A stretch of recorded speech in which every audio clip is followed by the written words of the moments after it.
First attempt is closure then it appears. अगर आपको इतना सा भी डाउट है कि आपको अपना हाईएस्ट स्कोर अचीव करने के लिए किसे, कब, क्या और कैसे करना है, तो इस वीडियो में मैं सारे लोगों की सारी कंफ्यूजन मिटाने वाला हूं कि बेस्ट रोड मैप आपके लिए हाईएस्ट स्कोर अचीव करने के लिए क्या होने वाला है। तो लास्ट तक बने रहना।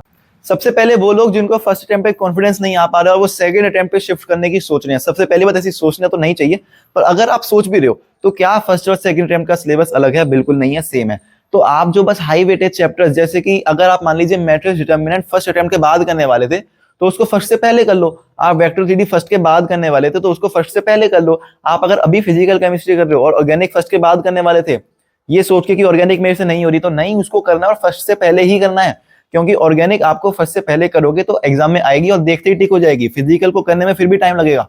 तो जो हाईएस्ट वेटेज टॉपिक्स हैं, जो इजी टू किल टॉपिक्स हैं, उनको आप चुन चुन के फर्स्ट से पहले कर सकते हो, ठीक है। तो आपका फर्स्ट अटेम्प्ट बहुत अच्छा जाने वाला है, एटलीस्ट अभी आपका जैसा भी जा रहा था उससे तो काफी अच्छा जाने वाला है। अब मेजर वीडियो बची है उनके लिए जिनका अब तक सब कुछ सही चल रहा था, अब अपना हाईएस्ट स्कोर अचीव नहीं कर पा रहे और उनको अपना रिवीजन, मॉक टेस्ट और आगे का सिलेबस कैसे कवर करना है इसमें कंफ्यूजन हो रही है। तो ये भी मैं आपको क्लियर कर देता हूं। तो आपको अपना फुल सिलेबस 25 दिसंबर से पहले वन शॉट के द्वारा कंप्लीट कर लेना है, रैप अप कर लेना है। ऐसा क्यों? क्योंकि अगर आप अपना लेट तक सिलेबस एक्सटेंड करते जाते हैं तो आप कुछ 3-4 नए चैप्टर्स के लालच में अपने पुराने 60-70 चैप्टर्स के रिवीजन के टाइम को कॉम्प्रोमाइज कर देंगे और आपसे फिर क्वेश्चंस एग्जाम में पुराने इतने सारे चैप्टर्स के नहीं हो पाएंगे।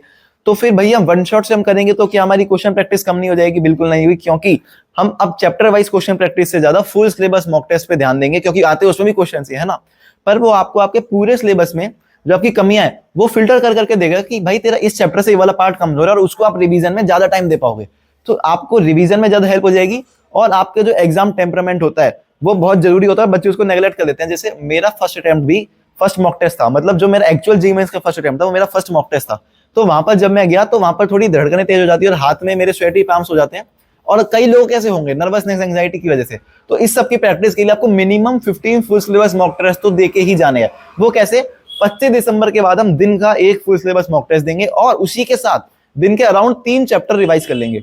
उसके बाद हमारे पास लगभग 1 महीना, हम पूरा सिलेबस आराम से अगर दिन के सिर्फ 3 चैप्टर रिवाइज करें तब भी रिवाइज कर पाएंगे। पर हम जानते हैं कि 12th के तो हम दिन के 5 चैप्टर भी रिवाइज कर सकते हैं, तो मतलब आपके पास ज्यादा ही टाइम रहेगा, टाइम बच जाएगा, ठीक है। कुल मिला के आपको टेस्ट बेस्ड रिवीजन पे बहुत ज्यादा ध्यान देना है, और जो आप स्पेसिफिक चैप्टर्स दिन के 3 या 5 11 12 के हिसाब से उठा के करोगे उसमें 11th को ज्यादा टाइम देना है, और 12th के तो आपको सिर्फ डायरेक्ट या नोट्स के पन्ने ही पलटने हैं, आपने बनाए या प्रिंट कराए जो भी कराए तो, और क्वेश्चन जो मार्क किए उनको जरूर एक बार देख लेना। पर 11th में टाइम लगेगा।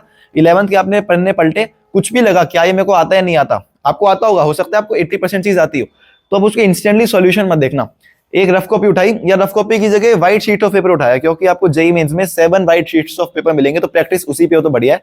तो अपने व्हाइट शीट ऑफ पेपर उठाई, करके देखा, आया तो बढ़िया, नहीं आया तो फिर सॉल्यूशन देख लिया, ठीक है।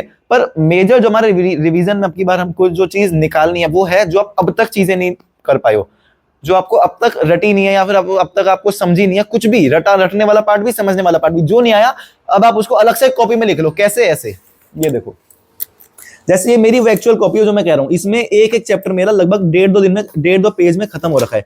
जैसे मेरा यहाँ मोशन इन 1D और 2D शुरू है, ये एक चैप्टर में यहाँ खत्म, ये वर्क पर एनर्जी यहाँ से शुरू है और यहाँ खत्म, COM यहाँ शुरू है और ये खत्म, या मॉडर्न फिजिक्स आगे, ठीक है। अब जैसे इसमें लिखना क्या है, सिर्फ काम की बातें। जैसे मैंने लिख रखा है कि T हाफ और T देखना, अगर कोई भी टाइम पीरियड का आता था तो मैं हर बार 2h/g लगा देता था, जबकि h/g होता है हाफ का, लेकिन दिमाग में 2h/g भरा पड़ा है तो मैं 2h/g हर बार लगाया था, तो मैंने लिख दिया कि भाई T हाफ और T देख लेना कि क्या निकालना है या कुछ भी। अब जैसे ये जब भी मान लो हमको एम्पलीट्यूड पोजीशन पे, क्योंकि हमको जो पेंडुलम में रुका हुआ दिखता है तो ऐसा लगता है कि यार फोर्स बैलेंस हो रखा है, जबकि बैलेंस है ही नहीं, तभी तो वो फिर से नीचे आएगा, तो उस समय फोर्स बैलेंस नहीं होता। तो मैंने क्या लिख रखा है, एम्पलीट्यूड के लिए T balance not equal to, मतलब टेंशन बैलेंस मत कर दियो भाई। ये स्पेसिफिक मेरे लिए शॉर्ट नोट्स हैं, आपको ऐसे खुद की लैंग्वेज में बनाने हैं, तो मैंने लिख दिया कि T बैलेंस मत करना, नॉट इक्वल टू। इसमें क्या होगा, इसमें एनर्जी कंजर्व होगी। ऐसे ही सब में ऐसा कुछ ना कुछ है। अब देखो जैसे मैं खींचा दी थी कि ये radius equal to v² a perpendicular, not v perpendicular a, तो ये मैं गलती करता हूँ, मैं लिख दी। सब में ऐसे ही, मतलब इसमें कुछ नहीं है, सिर्फ आपकी कस्टमाइज चीजें जो आपको लास्ट तक नहीं आई।